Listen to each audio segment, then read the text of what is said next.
j'établirai mon alliance avec Isaac et Sarah t'enfantera à cette époque-ci de l'année prochaine. Donc Dieu a dit qu'il va établir son alliance avec Isaac, le fils, la postérité d'Abraham. Alléluia. Donc Dieu est en train de faire une promesse à Abraham. Et lorsqu'il lui achevait de lui parler, le verset 22, Dieu s'éleva au-dessus d'Abraham. Tous ceux qu'il avait acquis à prix d'argent, tous les mâles parmi les gens de la maison d'Abraham. Et il les circoncis ce jour même, selon l'ordre que Dieu lui avait donné. Donc Dieu a dit qu'il allait faire une alliance avec Abraham. Et cette alliance-là, c'était la circoncision. C'était la circoncision. La circoncision, c'est quoi? C'est lorsque un bébé naît et puis on coupe le bout de son prépuce. Amen. Et la Bible nous dit que le même jour, puisqu'Abraham n'était pas lui-même circoncis, le même jour que Dieu a apparu à Abraham même va se circoncire le même jour. Il va circoncire tous ceux qui étaient dans sa maison, ses serviteurs. Parce que la Bible dit qu'Abraham avait assez de serviteurs. Le même jour, dès que Dieu te parle, dès qu'il obéit. Alléluia. Abraham n'était pas un plaisantin. C'était une personne qui respectait son Dieu. Jésus dit, vous m'appelez Seigneur, Seigneur, où est l'honneur que vous me donnez? Toi tu dis Jésus est ton Dieu, toi tu dis Jésus est ton Seigneur, quel est l'honneur que tu donnes à Jésus? Quel honneur donnes-tu à Jésus? Quel est l'honneur? Il ne suffit pas de dire que Jésus est mon Seigneur. Tu dois respecter ce qu'il te dit dans sa parole. Tu dois obéir à ce qu'il te dit. Alléluia. Gloire à Jésus. Gloire au Seigneur. Et la Bible dit ce jour-là même, Abraham s'est circoncis, il a circoncis tous les gens de sa maison. Donc, quand quelqu'un dit qu'il a la foi, ça veut dire qu'il obéit à tout ce que Dieu lui demande de faire. Même si c'est Dieu, tu dois obéir. Même si les gens vont se moquer de toi, il faut obéir. Les mêmes qui vont se moquer de toi aujourd'hui, demain, vont venir t'acclamer. Mais si tu te compromets et que tu te mets dans le péché, tu vis ta vie comme tu veux, demain, tu vas donner raison au diable dans ta vie. Plusieurs enfants aujourd'hui sont maudits à cause de ce que leurs parents n'ont même pas pu obéir à Dieu. Plusieurs enfants aujourd'hui souffrent à cause de ce que leurs parents n'ont pas été capables d'obéir à Dieu. Et quand ils posent des actes, ils pensent qu'ils sont en train d'aider leurs enfants. C'est à cause de mon enfant, je fais ça. C'est à cause de ceci, je fais ça. J'étais à San Pedro, il y a un homme qui disait que telle personne là, il fait des choses à cause de vous. J'ai dit non, il ne fait pas des choses à cause de moi. Parce que chacun est responsable de ses actes. Ce n'est pas à cause de moi, il s'en va pécher. Si ça va faire ces péchés là, ce n'est pas à cause de moi. C'est à cause de lui-même, il s'en va faire. Parce que ce qu'il est en train de faire, il va payer cash. Chacun est responsable de ses actes. Tu ne vas pas dire c'est à cause de ton enfant que tu allais faire ça. C'est toi-même, tu es responsable de tes propres actes. Et les gens maudissent leurs enfants. La dernière fois, j'étais à Djamé, il y avait des jeunes gens drogués. Et puis le Saint-Esprit me dit ça, cela vient de leur part. Cela vient de leur part. Aujourd'hui, tu es encore jeune. Tu ne veux pas obéir à Dieu. Mais demain, tu vas comprendre que marcher avec Dieu était le plus important. Je connais un homme présentement décédé, qui me disait, mon fils, vaut mieux obéir à Dieu. J'ai opté pour la volonté permissive de Dieu, mais aujourd'hui, je n'ai rien eu dans ma vie. Je n'ai qu'une pension. Ce que Dieu te demande de faire aujourd'hui, puis tu refuses de faire, tu vas le faire demain avec l'âme. Tu vas le faire avec douleur. Tu vas le faire avec des pleurs. Ce que tu refuses de faire aujourd'hui. C'est pourquoi, si tu dis que tu as la foi, tu dois mettre la parole de Dieu en pratique. Tu dois te dire qu'il y a quelqu'un qui a payé le prix pour toi. Aujourd'hui, le péché que tu commets, tu le commets volontairement. Ce n'est pas le diable qui te pousse parce que Satan n'a pas attrapé ta main pour t'envoyer là-bas. Ce n'est pas le diable, c'est toi-même. Le diable ne peut pas te forcer pour poser des actes. La preuve en est que quand il vient, il te propose. Le diable n'a pas poussé Ève à manger le fruit.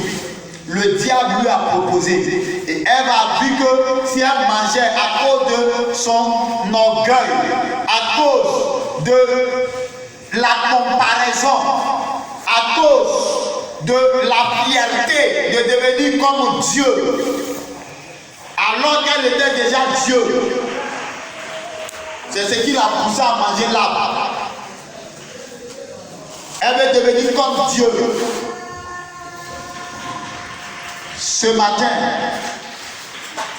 une personne qui dit qu'il a la foi doit respecter les principes de Dieu. Ce n'est pas le... Dieu va peut-être faire des miracles dans ta vie, dans le but de revenir à lui, mais ce n'est pas le miracle qui va te sauver. C'est lorsque tu vas respecter les principes de Dieu. Tu vas obéir à ton Dieu. Tu vas honorer à la foi en Dieu. C'est en ce moment-là que tu seras sauvé. Alléluia.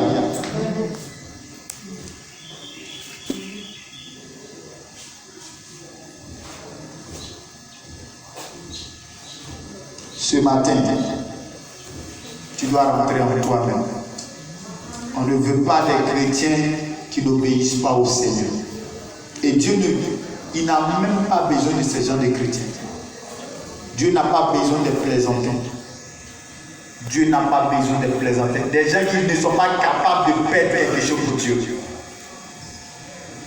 Des gens qui ne sont pas capables de perdre quelque chose pour Dieu. Ils n'ont pas la foi. Le jeune riche est venu vers Jésus. Il a demandé à Jésus, que dois-je faire pour être sauvé? Et Jésus lui a dit de respecter les commandements, les 10 commandements. Il dit, mais je respecte ça depuis longtemps. Et puis Jésus va lui dire, va vendre tout ce que tu as et donne le pauvre.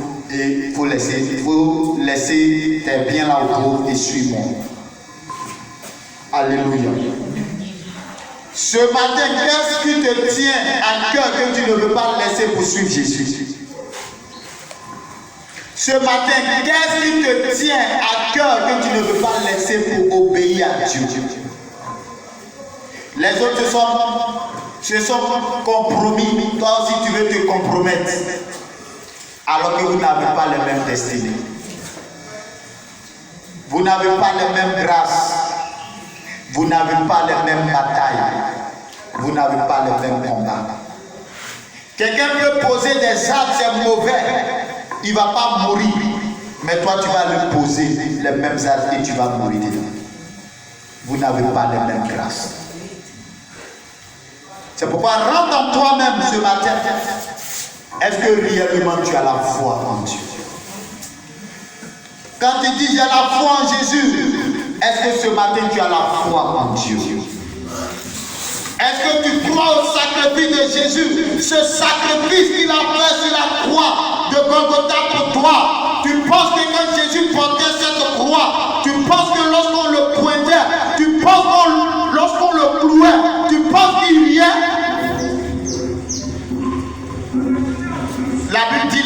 hommes se sont moqués de lui. Les hommes se sont moqués de leur Créateur. Les hommes se sont moqués de celui qui les avait créés. Les hommes ont craché sur lui. Ils l'ont vilipendé. Ils ont déchiré ses vêtements. Ils ont tiré au sort ses vêtements. Il a demandé de l'eau, on lui a donné du vinaigre. Il a demandé de l'eau, on lui a donné du vinaigre. Ils ont pris des épines. Ils ont fait des épines comme courant. Et ils ont déposé sur la tête de Jésus-Christ. Et la Bible dit que le sang a giclé. Le sang a jailli. Et la Bible dit qu'il a crié. Ce matin, ce Dieu, ce Seigneur qui a tout fait pour toi, pour le récompenser, il est venu dans le but de te sauver,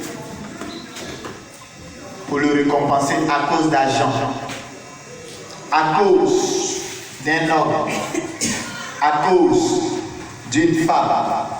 Tu n'es pas prêt pour obéir à Dieu. À cause d'un homme, à cause d'une femme, à cause de l'argent, à cause de tes intérêts égoïstes, tu n'es pas prêt pour obéir à Jésus-Christ. Il va te demander son sang. Jésus va te demander son sang. Tu peux être riche sur la terre, mais la richesse ne peut pas te sauver. Tu peux être prospère sur la terre. Les gens vont t'acclamer. Mais tu es en train de te perdre. Si les hommes t'acclament, que Dieu ne t'acclame pas, tu es en danger. C'est pourquoi ce matin, il faut rentrer en toi. Est-ce que Dieu est content de toi? Est-ce que Dieu est content de toi? La Bible dit qu'il a été crucifié. Il n'était pas venu pour condamner. Il était venu pour sauver. Et ce matin, Jésus qui était venu pour sauver, tu dis que tu l'as accepté. Mais il a dit que celui qui veut me suivre renonce à lui-même. Si tu sais que c'est Jésus qui suit, tu dois renoncer à tes intérêts. Tu dois renoncer à tes boulouches. Tu dois renoncer à ton vol, à ton mensonge. Tu dois renoncer à tes critiques. Tu dois renoncer à ta vie d'égoïste. Tu dois renoncer à ces choses. Tu dois renoncer à ça. Jésus a payé un grand prix. Et le prix qu'il a payé, ce n'est pas pour que tu te perdes. C'est pour que tu sois sauvé. C'est pourquoi ce matin, si tu dis que tu as la foi, tu dois obéir. La foi nécessite l'obéissance à la parole de Dieu. Tout est dans la parole. Dieu a tout mis dans la parole. Il a tout mis. Ce qu'il te demande de ne pas faire, c'est écrit. Ce qu'il te demande de faire, c'est écrit. C'est pourquoi ce matin, tu dois rentrer en toi-même. Aujourd'hui, ce que tu es en train de chérir, ce qui est ton lot, Abraham a pu se séparer de son lot. Aujourd'hui, son nom est inscrit dans le livre de vie. Et la Bible dit, il y a un lieu qu'on appelle le sein d'Abraham. Son nom est mentionné dessus. Parce que la Bible dit Dieu a testé sa foi. Et la Bible dit que Dieu a vu qu'Abraham était obéissant. La foi sans l'obéissance, c'est la tromperie. Tu te trompes toi-même. Tu te trompes. Tu te trompes toi-même. Tu peux tromper les hommes, mais tu ne pourras pas tromper Jésus. C'est pourquoi ce matin, si tu dis que tu es enfant de Dieu, tu dois ranger ta vie. Tu dois quitter le péché, quitter la compromission, quitter le péché. Quitter le péché, quitter la compromission. Cette nation est une nation du Seigneur. c'est la nation de Dieu. Et il y a beaucoup de choses qui vont se passer dans cette nation. Vous voyez la mort partout. Vous pensez que c'est pour rien? C'est à cause du péché. Vous voyez la souffrance partout. Des personnes qui meurent en cascade. C'est à cause du péché. Des personnes, des jeunes gens qui n'atteignent même pas 30 ans, qui s'en vont. Des jeunes filles qui n'atteignent même pas 25 ans, qui meurent. C'est à cause du péché. Le péché détruit. Le péché tue. Ils se disent qu'ils ont la foi. On ne se moque pas de Dieu. Ce qu'un homme va s'aimer, il va le moissonner. Abraham a pu avoir la victoire. Il a pu se séparer de son lot. Il a obéi. Abraham a pu se séparer d'Agar, de même de son fils Ismaël, pour pouvoir rester avec Dieu. Ce matin, est-ce que tu peux te séparer de ton péché pour rester avec Dieu? Il est préférable d'être avec Jésus que d'être acclamé par les autres. Il est préférable d'être avec ton Créateur que de faire semblant. Ce matin, si tu as pu te séparer de ton lot, si tu as pu te séparer de ton Isaac, si tu as pu te séparer de ton Agar, tu seras agréable aux yeux de Dieu. Dieu va continuer de marcher avec toi et Dieu va te guérir. Dieu va te restaurer. Ce que l'ennemi t'a volé, là où tu étais accroché et puis tu pensais que c'était la bonne part, laisse-moi te dire que ce n'est pas la bonne part. Tu t'es accroché et tu penses que c'est la bonne part. Si je laisse ça, je ne vais rien avoir. Pendant que Dieu a sa main, il veut déposer quelque chose dans ta main. Voici ta main qui est remplie, tu ne peux pas prendre. Laisse ce qui est mauvais et Dieu va te donner ce qui est bon. On peut se tenir debout.